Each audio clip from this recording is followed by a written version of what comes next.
മന്ദാകിനി മാത്രം പോയാ മതി. അച്ഛൻ എന്നെ വിളിച്ചിരുന്നു. കുരിശ് കൊടുത്തേക്കേണ്ട സമയവും പറഞ്ഞു. മന്ദാകിനി ഇതുകൊണ്ട് പോയി അച്ഛനെ ഏൽപ്പിച്ചാൽ മാത്രം മതി. മന്ദാകിനിക്ക് പോകാൻ എന്തെങ്കിലും ബുദ്ധിമുട്ടുണ്ടോ? ഏയ്, എനിക്ക് എന്ത് ബുദ്ധിമുട്ടാ മാഡം? അടിമറ്റത്തച്ഛനെ ഒന്നുകൂടി അടുത്ത് കാണാനുള്ള ഭാഗ്യം കിട്ടൂലോ. അവിടെ ചെന്നിട്ട് അച്ഛനോട് ആവശ്യമില്ലാത്ത കാര്യങ്ങൾ സംസാരിക്കരുത്. അതെന്താ മാഡം അങ്ങനെ പറഞ്ഞത്? ഞാൻ അനാവശ്യ കാര്യങ്ങൾ പറഞ്ഞടക്കണ ഒരാളാണോ? ഇന്ന് വരെ ആരുടെ മുഖത്തൊക്കെയും ഒരു അനാവശ്യം ഞാൻ പറഞ്ഞിട്ടില്ല. ഞാൻ ഉദ്ദേശിച്ച കാര്യമല്ല മന്ദാകിനി മനസ്സിലാക്കിയത്. മന്ദാകിനി എന്നോട് വന്ന് പറയാറുള്ള കഥകളൊന്നും അച്ഛനെ കാണുമ്പോ പറയണ്ടെന്നാ പറഞ്ഞത്. അയ്യോ മാഡം, അതെനിക്കുണ്ടായ അനുഭവങ്ങളല്ലേ. അത് പിന്നെ അച്ഛൻ അറിയണ്ടേ? ഇവിടെ നടക്കുന്ന അസ്വാഭാവികമായ സംഭവങ്ങൾ അച്ഛൻ അറിഞ്ഞാലല്ലേ ആത്മാർത്ഥമായിട്ട് അച്ഛൻ എന്തെങ്കിലും ചെയ്യാൻ പറ്റൂ. ഇതെല്ലാം മന്ദാകിനിക്ക് മാത്രം ഉണ്ടായ അനുഭവങ്ങളല്ലേ.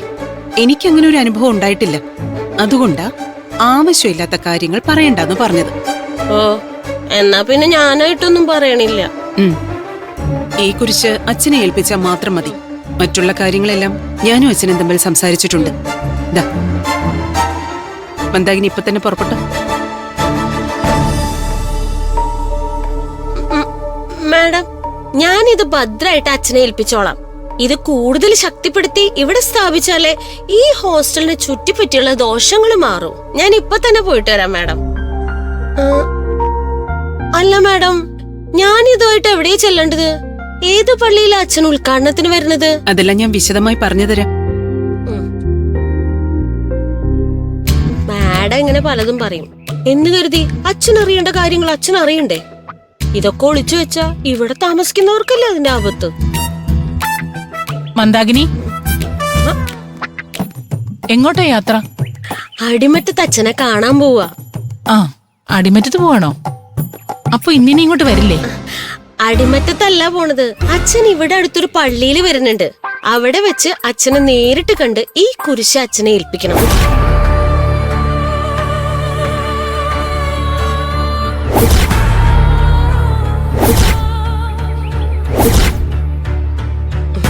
ഇതിനു വേണ്ടിയാ മാഡം എന്നെ അങ്ങോട്ട് അയക്കണത്. അപ്പോ ഇവിടെ അച്ഛൻ വന്ന് വീണ്ടും കുരിശ് സ്ഥാപിക്കുവോ?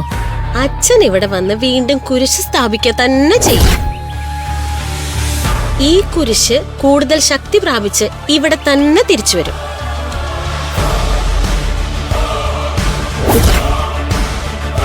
ഇവിടെ വീണ്ടും കുരിശ് സ്ഥാപിച്ച ആരെങ്കിലും ഇതെടുത്ത് കളഞ്ഞ പോലെ വീണ്ടും എടുത്ത് കളയില്ലേ? ഇനി ഇതിൽ ആരെങ്കിലും തൊടാൻ വന്നാലേ വിവരം അറിയും. തൊടുന്നവരുടെ കൈ കത്തിപ്പോവും. അത്രമേൽ ശക്തിയുള്ള കുരിശായിരിക്കും അച്ഛൻ ഇവിടെ സ്ഥാപിക്കുന്നത്. ഈ കുരിശെടുത്ത് കളഞ്ഞവർക്ക് എന്തായാലും കർത്താവിന്റെ ശിക്ഷ കിട്ടും, അതുറപ്പാ. മന്ദാകിനി, അച്ഛൻ ഇവിടെ കുരിശ് സ്ഥാപിച്ചത് ഈ ഹോസ്റ്റലിന്റെ ദോഷം മാറാൻ തന്നെയാണോ? അതോ ഇവിടെ വേറെ എന്തെങ്കിലും കുഴപ്പമുണ്ടോ? ഇവളെ ഒന്ന് പേടിപ്പിച്ചു വെക്കണം. കുഴപ്പമുണ്ടോ മന്ദാകിനി? അമ്പിളി 24 മണിക്കൂർ ഇവിടെ ഉണ്ടായിട്ട് ഇവിടെ നടക്കണതൊന്നും അറിയണില്ലേ? ഇതിനകത്തെ ഒരു അദൃശ്യ ശക്തി കറങ്ങി നടക്കുന്നുണ്ട്. അദൃശ്യ ശക്തിയോ? ആ, ഇവിടെ ന്യൂസ് പേപ്പർ കൊണ്ട് അദൃശ്യ ശക്തി നടന്നു പോയത് അമ്പിളിക്ക് ഓർമ്മയില്ലേ?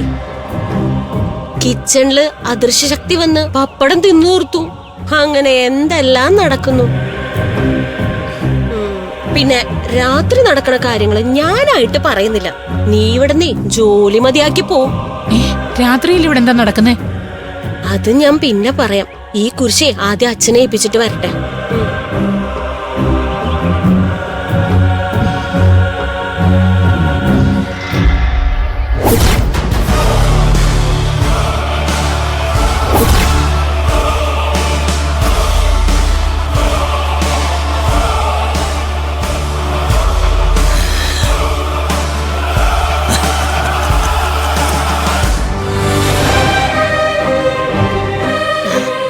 അച്ഛനെ ഇത് കൈയോടെ ഏൽപ്പിച്ചപ്പോഴാ എനിക്ക് ശ്വാസം നേരെ വീണത്.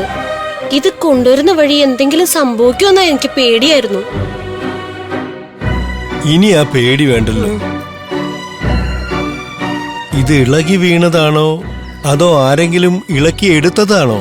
അക്കാര്യത്തില് റീന മാഡത്തിനും എനിക്കും ഇതുവരെ ഒരു ഉത്തരം കിട്ടിയിട്ടില്ല അച്ഛോ.